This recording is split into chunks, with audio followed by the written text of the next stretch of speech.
everyone. It's Katie here. I'm really, really happy to be coming to you with my friend, my colleague, and a just wonderful person, Andrea St. Amand. And Andrea is a evidential psychic medium, among many other things. You may be familiar with her name and her voice if you listen to Magical Mystical Journeys. And we like to just come in here once in a while and demythologize some myths about mediumship and describe what it is and maybe why Christians can get excited about this really wonderful gift. So Andrea, tell us a little bit, what is mediumship? What do you do as a psychic medium? Yeah, let's start with a simple question. What is mediumship? Yes. Which is actually a very difficult question, but and I think in both of our views, it's just communicating, however that looks for you, with people, souls who are no longer in their body. So it's discarnate souls, and this could be pets, that could be people. If you really expand the definition a little bit further, that could be angels, it could be Christ, it could be Mary, it could be ancestors you've never met, but just anybody who's maybe not living on our plane anymore, but who I do think like mediumship is like people who used to live here.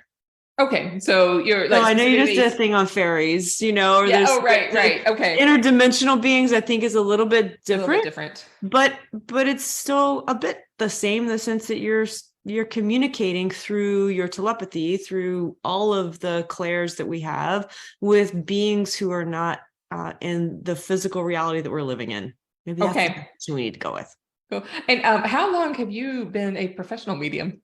Professional medium for 5 years. Okay, and 5 years, and a medium in the making for your whole life. A medium in the making, I really feel like my whole life, but that's my particular story, and I do need to just make a distinction for other people out there, because some people wake up one day and all of a sudden they're feeling that they have mediumistic abilities. So that's totally legit. By the way, anybody noticing this light going on? Somebody joined us here. Right. Okay. But just for me personally, I'm the kid who never grew out of seeing her friends, imaginary friends in the closet or like wherever. And I was never scared of it. So to me, the spirit world has always existed and it's always been very real. But that doesn't mean if that's not your experience, you can't also access it the same way I do. Yeah, there's a lot of different ways to practice and to develop the gift. And I know one thing that was really impactful to me was someone said once that they believe mediumship is our natural state. Yes. Yeah, and I found that really comforting and really helpful. So actually, we can all gain the ability to tap into this. And some people are going to do it more naturally than others. Like Andrea doesn't have a choice. Right. And some of us do. Right. But that being said, like everyone has to develop the ability. Yeah. Just because all of us can walk and run, all of us can sing and dance. Not everybody needs to get on stage and charge tickets for it. So but everybody can do this. And I do believe it's your divine right to connect with the spirit world. Yeah, but it might look really different to everybody. Some people might do it through healing. Some people might do it through writing or channel messages. Some people might do it just through connecting with their own ancestors. I do it connecting with other people's ancestors as well. Cool. And so that's one of the things that you help people do. So I know you do private readings. You have people that come to you kind of one-on-one, and you also do group. And that's what we're going to talk about towards the end of this live, because we're having a group event come up. So just everyone stay tuned for that. We'll tell you a little more about it. Yeah, cool.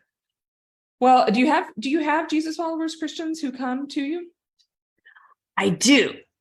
And they come in all different forms. People who I actually love this group because you're already most everybody in your group is already like 1 foot in the spirit world. Yeah. So I have a lot of people who may have been raised in Christianity, but they didn't believe it or it didn't connect, or they're too like in their logical mind to believe that there's another existence outside of the one that we live in. But yeah, I have a whole people across the spectrum who come, and some people connect more with the realm of angels than they do with traditional Christianity. Some people really connect with Mary or Christ, but then have a problem with angels or connecting with our ancestors. So that's like interesting to me because it's like, well, I can talk with, maybe I can connect with Mary or my own guide, but my grandmother is off base. It's off limits. It's off limits, even if like that's who I really want to talk to. Yeah. Well, so I think there's a couple of reasons why maybe Jesus followers could have some hangups about mediumship. There's especially those coming from evangelical backgrounds, you know who you are. If you have the Bible verses kind of running through your head about a divining, about mediumship, and this one comes up a lot about those verses, I think in Deuteronomy, that say not to predict the future. And so that's one really big myth. I think that's a big myth about mediumship, that you're like trying to tell people exactly what is going to happen in their future. Yeah. If so, Andrea would be much more famous than she is. And she is rightfully famous, but right, if she can predict the future for the whole world and for everyone. If that were possible, you know, all mediums would be the Oracle in the Matrix, right? Yes, that's the most modern day Oracle I think we have, but that's an Oracle, and even the Oracle in movies don't say what's going to happen. But I do think that's a really big fear, but it's also a big desire. So let's just take a scenario where somebody comes in and they're like, "What's going on with my health? Am I going to die in 20 years of XYZ?" I don't know. We could use different examples. Predict the future for me. That's the predict the future part. And so some people put the term on that as oracle or psychic, that you're looking into the future. And I think all evidence-based mediums and people in our field recognize a fundamental truth, and that is that we are all divine beings with free will. Yeah. Which means from this point forward, I can give you guidance based on your past and based on evidence that's coming up that you're carrying with you, and based on possibilities that are in your auric field that might be evidence-based, but it's up to you to leave the session and go out and live your life. Yeah. That's always going to be the case. So sometimes people think psychic means telling the future. Really what it's doing is giving guidance about, based on your gifts, your talents, your experience, what could be possible if you want to take that path. And an oracle might do the same thing. An oracle might say there's a full moon coming, you might feel grumpy tomorrow. Yeah. Which actually is probably most of us might feel that way. Exactly. But that's not what an evidence-based psychic medium does. No one's going to tell you your future. No one's going to tell you this is something that's definitely going to happen to you in any fear. And that's another thing that people are really afraid of. They're afraid that psychic mediums actually see something dark in your future, but we're not telling you about it. And that is not true. That doesn't happen for many reasons. One, again, let's go back. You're free will. Free will. Yes. Free will, divine being. You can take anything that comes out of a psychic medium's mouth and do whatever you wish to do with it. But honestly, if someone's really tapped into source, there is no fear. There's no dark cloud hanging over your head that could impede you in your future path. I think that's really helpful. Thank you. And, those verses in the Bible, many of the ones in the Bible, they have a really, really specific context that is not often kind of discussed. And many of those verses, if not all of them, are talking about kind of religious practices that are kind of outside the Jewish context, and they're being done by foreign women. So there's some xenophobia there too. So some of those verses are about not letting practices from other religions come and sort of impede the religious practices that were going on at that particular time. So I encourage everyone to kind of read those with a critical eye. The other thing that we kind of know is that the word that's often translated as medium is not only translated as medium. We can't decide how it should be translated. Sometimes it's translated as medium. Sometimes it's translated as witch. Sometimes as sorcerer. Sometimes as like diviner. That's when we can't determine the meaning of a word, when it gets translated in so many ways, it's a good indication we don't actually know what those practices are. So the Bible will say, don't consult with these people, but they don't say what they're doing.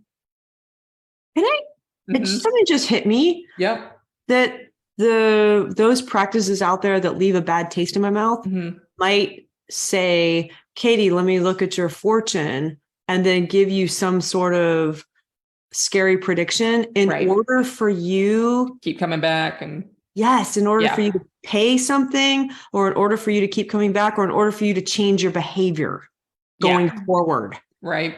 So if I can like indoctrinate you with fear, then maybe you're going to stop being your own powerful person with free will. Yeah, I mean, it's likely, right? We don't really know. We don't like the practices aren't actually described. So it says, don't go do this, because the assumption was in these ancient times, everyone knew what this was. They didn't have to specify. Yeah. Right. But we need it specified, but unfortunately it's not really that specified. Interestingly, the one medium in the Bible, although she's sometimes called a witch, the witch of Endor in 1 Samuel chapter 28. If you know, you know, those of you who are scared by this story, interestingly, that story does not condemn the medium at all. She's consulted by Saul, who brings up the prophet Samuel. She does exactly what he asked her to do. And she's terrified because he's the king, and he's a mad king, and he's a corrupt king, and he's kicked out all the other diviners in the land. But he consults her, so he's also hypocritical. And so she does exactly what she's supposed to. She brings up the prophet Samuel, who actually then turns around and condemns Saul. So the story is not about the medium. The story is about the condemnation of the corrupt king. So I encourage everyone to go and reread that story, because the medium is the only like sort of person of honesty. Calling it out. Actually, yeah, calling it out in the entire story. So those of you who have been maybe a little fearful about exploring mediumship because of these verses, just take a deep breath. Let's read them in their context. I've given you a little bit of information about this, so you can kind of take that and run with it yourself. Because this is really, like Andrea said, about communicating with discarnate souls. So I think some of those verses in the Bible and some Christian fear is that they confuse mediumship with necromancy. And I know. So necromancy, like that you're going to call forth a discarnate soul or a spirit, or even sometimes a dead body, and make it conform to your will. You bring up something really important. I don't want to interrupt your flow there. No, that's it. Okay. That's actually the number one frustration that people have with mediumship. Yeah. So with mediumship, you're thinking, I really want to talk to this person and I want to hear what they have to say, but I want to control the conversation. And can you imagine, Katie, like we have a party and I don't care, even though I opened up to the whole neighborhood, there's really only one person I want to come, and they're across the bridge, and I'm going to go over there into the next town over and drag them by their hair and make them come to my party and then make them talk about the one thing I want them to talk about. That's not like, we wouldn't do that. That's just not how people work. It's not how people work. It's not how the spirit world works either. And so with mediumship, when it's done like ethically, evidence-based, ethical way, you definitely set your intent and you open yourself up, and then you have to surrender to come what may. And come what may will always be in your highest and best good. It's not just surrendering it to the, the crazy or whatever, whatever's making your brain go nuclear right now. But it's very frustrating when you have multiple people who've passed away, say your grandparents, and let's say there's some traumatic loss involved. Really, the only person you want to talk to is the one who's passed traumatically. And instead, grandma shows up. And not to throw grandma under the bus, but it's really frustrating. It's like, I really just wanted to talk to my grandson, not my grandma. And it's like, you don't have control over that. So you have to like throw it open, trust, surrender, have your intent set for the highest and best good, and you're going to get what you need, because you have to remember they've got free will too. Right. And so the necromancy part is when people are thinking, I'm going to make a forced connection. And actually, that is something we shouldn't be doing. We shouldn't make a forced connection and drag someone by their hair into our party. Right. And if that, if that soul isn't wanting to talk to you, that's okay. That's okay. They're doing and it doesn't mean they're not there, that they don't love you. There's so much going on in any given communication between dimensions. Yeah, so I encourage everyone to maybe just make that differentiation for yourself, if that's something that's been bothering you, because sometimes we conflate those two. And I don't know any mediums. I'm sure there's corrupt mediums, like there's corrupt everyone, every profession out there. But Andrea doesn't call for souls to do her will, or to have Right. domination, Oh or to like overthrow governments or something, or to, engage into evil arts. right. That's not what this is about. Right. This is connecting to God's spirit. Correct. Yeah. Yeah. It doesn't mean I don't set my intent and like wish for things.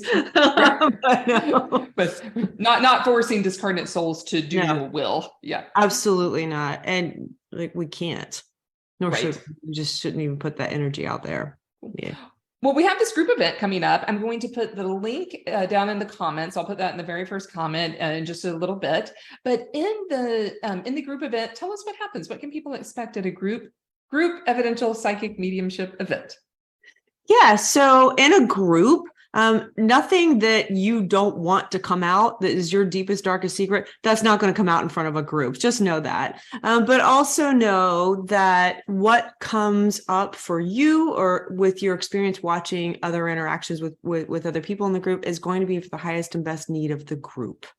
So everything is done in love and light, no fear. It doesn't mean that we won't bring up maybe some difficult situations going on in your life, or that's happened in the past, that's safe and appropriate to come up for the group. And in my experience, what comes up for a group tends to affect more than one person. So let's say, Katie, we're in a group of 10 people and I end up reading you, which I wouldn't in a group that Katie's hosting. Yeah. But let's just pretend Katie's part of the a participant. Then probably what's coming up through Katie and for Katie is going to affect a lot of people in the group. But for whatever reason, it was Katie's ancestor or Katie's personal situation that she's the right spokesperson for that issue to arise. But it's always extremely healing, unpredictable in the sense that wise messages really do come forth. But I just have to say, like, any sort of group ends up being a very safe, connected container for human issues and for human miracles to be expressed and come forth. Yeah, it's really fun. We've had several of these, and they're always filled with a few tears, with a lot of laughter, and with a lot of aha moments. I mean, it is amazing. I see light bulbs go off, including over my head too, because one message can be universal. Absolutely. And someone who's passed away might come in with a different perspective than what you're expecting them to. Or someone might be watching, and Katie, I'm not giving you a reading right now, but let's pretend your grandma comes in. And then everyone's like, that reminds me of my own grandma. Or she might say something because now she has a different perspective on human experience than she might have had while she was here incarnate. And she's able to talk about that now. And that can be a big aha, big healing moment when you really are experiencing that souls continue to grow. And then we continue to have a relationship with those souls. That's so beautiful. And our relationship with them continues to grow. I love that. And as Jesus followers, we really are all about the soul. I mean, we're about our human experience here too. Our bodies are important. But that continued evolution of the soul, I've seen when people in the group, when they start to make that connection, right, that we really are eternal.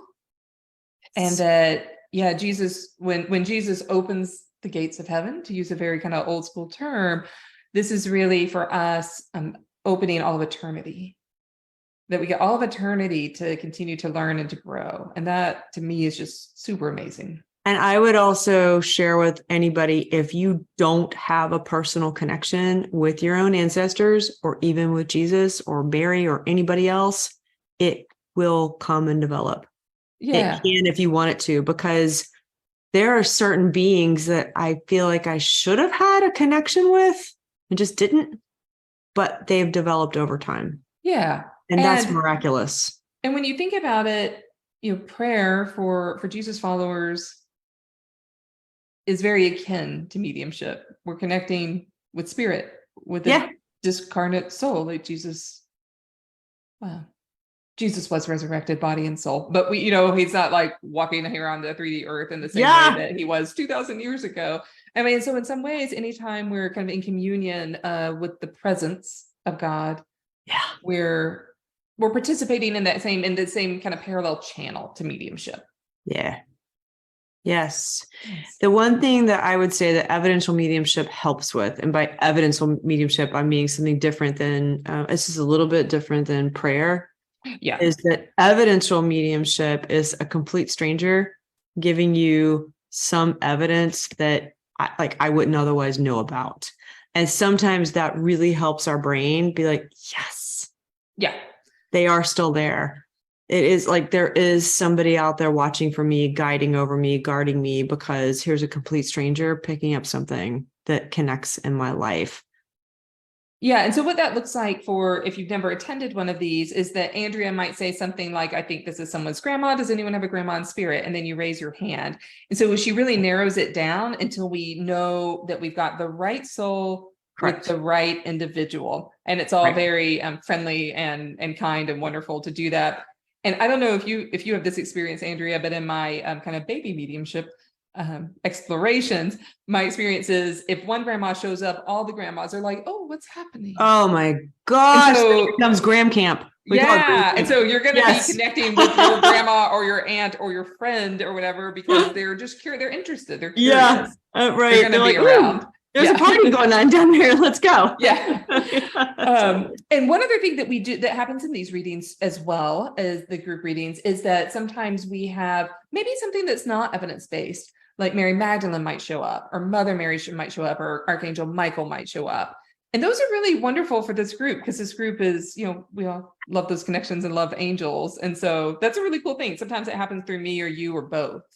Yes, but when that happens through me, unless it happens at the end and it's a message, they're still going to bring up evidence of what's happening in your life. Cool. So it'll still be, I've got this communicator here, but then the evidence is not of the communicator. I'm pointing behind me like they're standing behind me, but that's just my awareness. It won't be evidence of the communicator. It'll be evidence of what's going on with you in your life.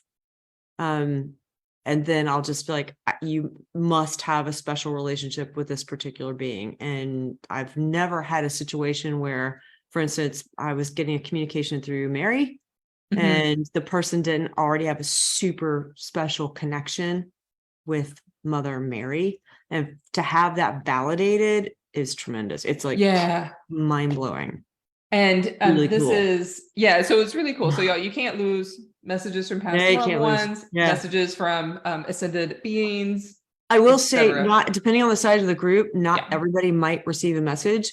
So that works both ways. One, if you're like, maybe don't want to receive a message, you just want to see what the process is about, please join, because the likelihood is that you won't get a message if you don't want one. But depending on the size, not everybody is going to get a message.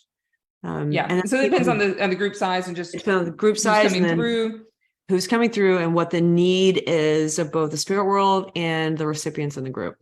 And I think the last time we had one of these a couple of months ago, everyone did get a message. Yeah, the size is everyone's so it just kind of depends. Everyone will come away with feeling like they're part of the group and feeling like they're connected and getting something personal out of it for sure. Yeah.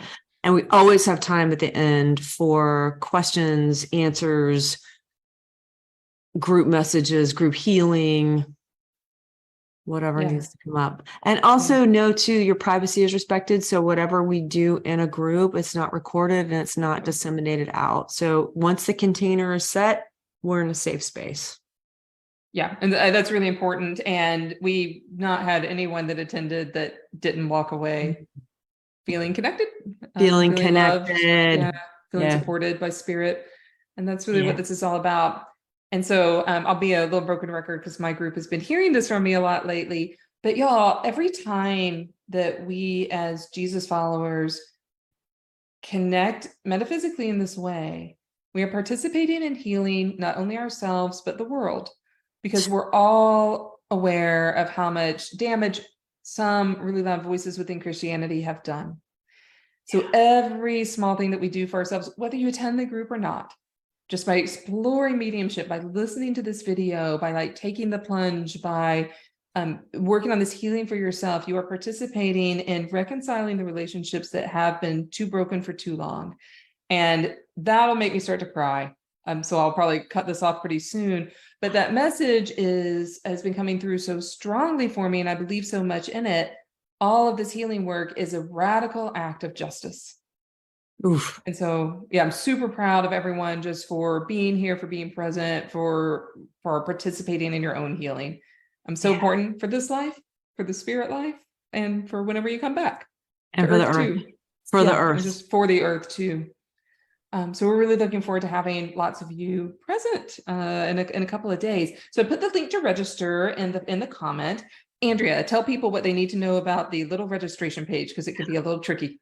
Yeah, it's so frustrating. I wish I could fix that. I know, but right? Because this particular group always goes onto my calendar, the first thing you're going to need to do after you click the link, you'll have to set your time zone. And it seems weird if your time zone's already just automatically shows up, but just set your time zone, then click whatever the little blue button is next or set. Then the next thing that comes up will be a whole calendar, but there will only be one date you can click on, and it will be highlighted. So for instance, it will be the date where our event is. So you won't click anything else. So you'll only have one option. So just click through it, even roll your eyes. Be like, of course, this is what I'm signing up for. And it'll show you the time. You're like, yeah, that's my time. Good. Yeah. But all of that is to make sure that you get your reminder emails and your confirmation emails and all of that at your time zone, because we do have people joining from literally all over globally. the world. Yeah. So time zone, and then the day will be highlighted. You're going to have one choice and only one time slot that you can choose. So after that, it'll walk you through, and then you'll get all the reminders. And we meet on Zoom. Yes. We'll meet on Zoom. So awesome. And you'll get the Zoom may or may not be in the confirmation email. I think it is. We'll make sure everyone gets I think it is. But then you'll definitely get email reminders. And if you have any problems, just reach out. We look forward to seeing you. Thank you so much for being here and being in the group. I know this is going to be helpful for a ton of people. So it's always wonderful to work with you. Yeah. We love this. Is exclusive just for members of the Metaphysical Christian and people are associated with my community. So so it's really special. So you're in a really safe place, and you get to meet lots of like-minded people. Yeah. Awesome. Thank you for being here, Andrea. Thank you.